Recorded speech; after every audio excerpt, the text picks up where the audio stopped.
कोल्हापूर उत्तर विधानसभा मतदारसंघ ठाकरे गटाला मिळावा यासाठी आज शिवसेना ठाकरे गटाच्या वतीनं शहरप्रमुख रविकिरण इंगवले यांनी भगवा सैलाब रॅलीचं आयोजन केलं होतं। सकाळी 11 वाजता शहर कार्यालयाजवळ भगव्या साड्या परिधान केलेल्या महिला आणि भगवे ध्वज घेऊन आणि भगव्या टोप्या घातलेले हजारो शिवसैनिक एकत्र आले। या ठिकाणी रविकिरण इंगवले, माजी नगरसेविका तेजस्विनी इंगवले यांच्या उपस्थितीत सैलाब रॅलीला प्रारंभ झाला। चित्ररथासह ढोल ताशांच्या गजरात निघालेली ही रॅली खरी कॉर्नर, बिनखांबी गणेश मंदिर, महाद्वार चौक, पापाची तिकटी, शिवाजी चौक इथून ही रॅली भवानी मंडप इथं आली।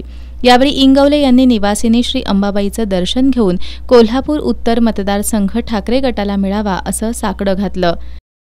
शिवसेनेचा फक्त उपयोग होऊ नये यासाठी आमचा रोड शो आई अंबाबाई देवी साकडे होतं।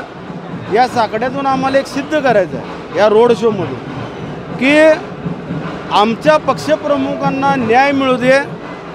महाराष्ट्र राज्यातील जी विकास कामं रखडलेली आहेत ती विकास कामं पूर्ण करण्यासाठी, जनतेला न्याय मिळवून देण्यासाठी सन्मान्य उद्धव बाळासाहेब ठाकरे पुन्हा त्या सिंहासनावर विराजमान झाले पाहिजेत यासाठी हे साकडं होतं।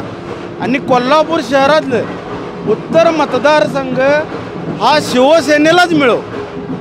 शिवसेनेचा उमेदवार कोण आहे यासाठी नव्हे, पण ही शिवसेनेची ताकद हजारो महिला आणि हजारो शिवसैनिक आज रस्त्यावर उतरलेले आहेत फक्त आणि फक्त शिवसेनेला न्याय मिळवून देण्यासाठी। रॅलीत माजी नगरसेविका प्रतिज्ञा उत्तुरे, माजी नगरसेवक चंद्रकांत साळोखे, रिक्षा सेनेचे राजू जाधव, विशाल देवकुळे, दीपक गौड, दिनेश परमार, रावसाहेब इंगवले, रीमा देशपांडे यांच्यासह ठाकरे गटाचे पदाधिकारी आणि शिवसैनिक सहभागी झाले होते।